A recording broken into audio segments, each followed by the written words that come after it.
les fractions et les décimaux. Les fractions, c'est une écriture mathématique qui exprime un partage, une division de quelque chose qui est au départ entier, comme un gâteau, que l'on a partagé en 2, 3, 4, 6, 8, 100 et plus parts, mais toujours des parts égales. Et on parle de fraction parce qu'on a fractionné, on a divisé le gâteau et en général, on n'en prend qu'une partie. Si on part de l'idée que 1 représente le gâteau entier, forcément, si on prend une part, on prend plus petit que 1.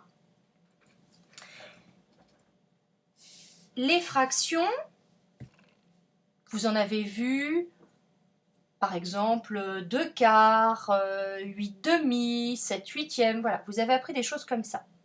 Il existe ce qu'on appelle les fractions décimales. C'est la même chose, sauf que le gâteau, cette fois-ci, il est partagé, divisé en 10 parts égales. Mais il peut être aussi partagé en 100 parts égales, 1000 parts égales, 10 000, et on peut continuer comme ça pendant longtemps. La particularité des fractions décimales, c'est qu'elles peuvent aussi s'écrire sous la forme de nombres décimaux. Voilà, vous entendez, décimales, décimaux, ils ont un lien très fort entre eux. Et ce lien, c'est 10, c'est 100, c'est 1000, c'est 10 000. Alors, pour mieux comprendre, prenons l'exemple du tableau des nombres que vous connaissez bien. Du moins la partie blanche. La partie blanche, c'est les unités, les dizaines, les centaines et les milliers. Petit retour en arrière. Si je dis que j'ai 12 chocolats, donc j'écris 12 chocolats. Vous vous rappelez, les nombres sont faits de chiffres.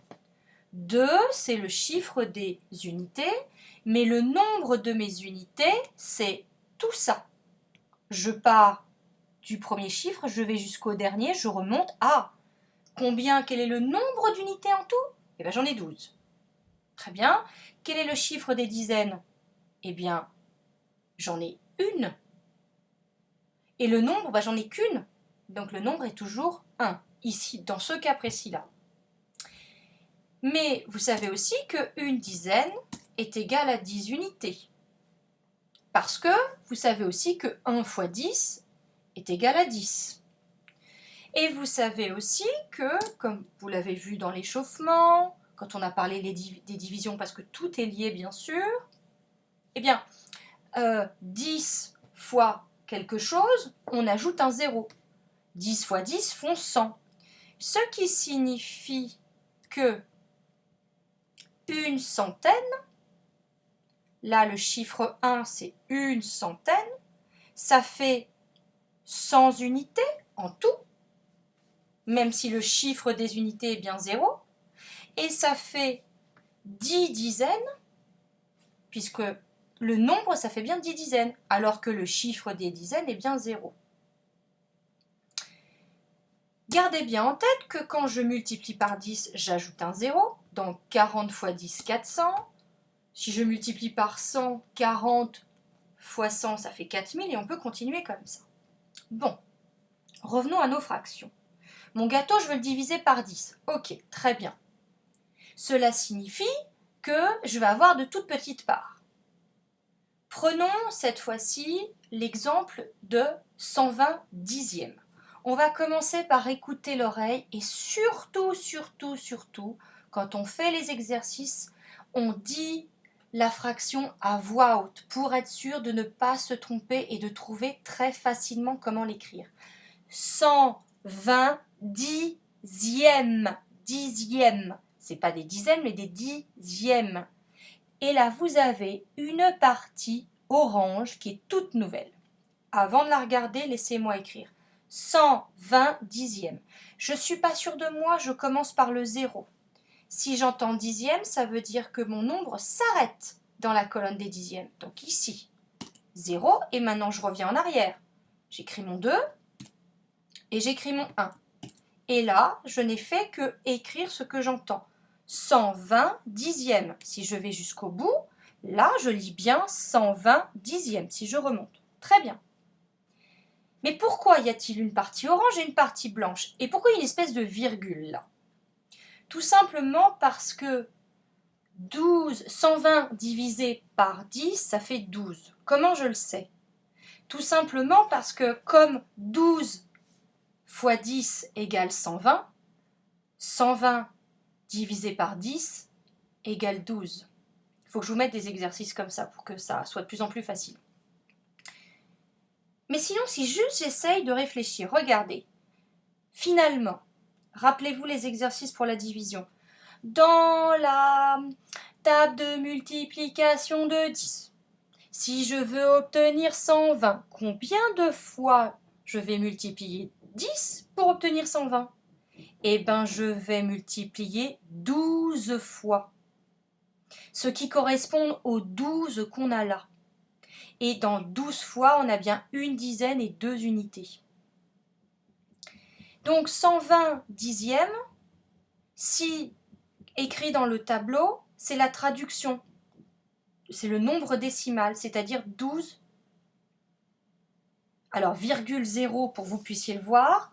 Quand vous avez 12,0, vous n'avez pas besoin de dire 12,0, vous dites juste 12. Donc 120 dixièmes est égal à 12, parce que 120 divisé par 10, ça fait bien 12. Deuxième exemple. Et je vais rajouter une information après. 35 dixièmes. 35 dixièmes. Je sais que je m'arrête dans la colonne des dixièmes. Je fais donc, je mets mon 5 là, et je mets mon 3 ici. Oui, mais alors la maîtresse, t'es mignonne, mais 35 divisé par 10, nous, on n'a pas appris. Oui, d'accord. Alors, dans la table de 10, si je veux arriver à 35, par quoi est-ce que je peux multiplier? Eh bien, je peux multiplier 3 fois 10. Ça fait combien 3 fois 10? Ça fait 30. Et qu'est-ce qu'il me reste? Il me reste 5. Qu'est-ce que ça veut dire, ça? Ça veut dire que j'ai bien 3 unités entières et que j'en ai la moitié d'une. C'est ça, ce 0,5. Je réexplique. J'ai 35 bonbons que je vais diviser en 10. Et attention, hein, attention. Je veux absolument que tout le monde ait des morceaux de gâteau, même si ce sont des miettes. Donc, je cherche dans ma table de 10, hein, je pose ma division, je cherche dans ma table de 10. Alors, je sais que 3 fois 10, ça fait 30, et qu'il reste 5. Alors, soit je donne 3 bonbons à chacun, ok, d'accord, tout le monde a eu... Alors, tout le monde, ça veut dire que tout le monde a un bonbon entier. C'est ça que ça veut dire. Tout le monde, les 10 personnes, tout le monde a un bonbon entier. D'accord? Mais alors, qu'est-ce que je fais des 5? Je vous ai dit tout à l'heure que moi, je voulais que tout le monde, qu'on partage tout et qu'il ne reste rien. Et c'est là où les décimaux sont intéressants. C'est-à-dire qu'en fait, on va aller jusqu'au bout. On va aller voir de façon très précise tout ce qu'on peut donner. Et bien là, qu'est-ce qu'on va faire, les enfants? Sur les 5 qui restent, écoutez bien, 5. Si je les divise par 2, j'obtiens combien de parts? J'en obtiens 10. Et là, je peux donner à chacun une moitié. Ça veut dire que chaque enfant a 3 bonbons entiers, plus une moitié de bonbons. Et ça veut dire, c'est ça 3,5. Je vais vous faire un schéma. Parce que là, la papote, c'est bien, mais je vais vous faire un schéma. On finit par le dernier et je vous fais un schéma après. Écoutez bien. 273 centièmes. Centièmes. Ma colonne des centièmes, elle est là. Je fais 3, 7, 2. Faut pas hésiter à aller dans ce sens-là, c'est plus facile. Alors, petite chose.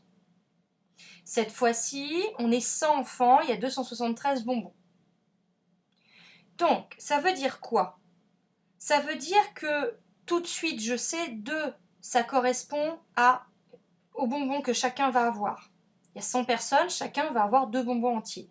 Et 73, c'est 73, c'est la partie, c'est même pas, c'est un peu plus de la moitié, parce que 73 c'est un peu plus de la moitié, parce que 5 c'est 50, donc c'est la moitié, donc 73 c'est un peu plus de la moitié d'un bonbon. Alors je vous l'accorde, aller trancher un bonbon comme ça c'est très compliqué, mais imaginez, voilà. L'idée c'est de se dire qu'il y a 2 bonbons entiers et après il y a des miettes, parce que le reste, ce qu'on a calculé, on le donne à tout le monde, on ne garde rien. Je m'arrête là pour ce tableau et je vous fais un autre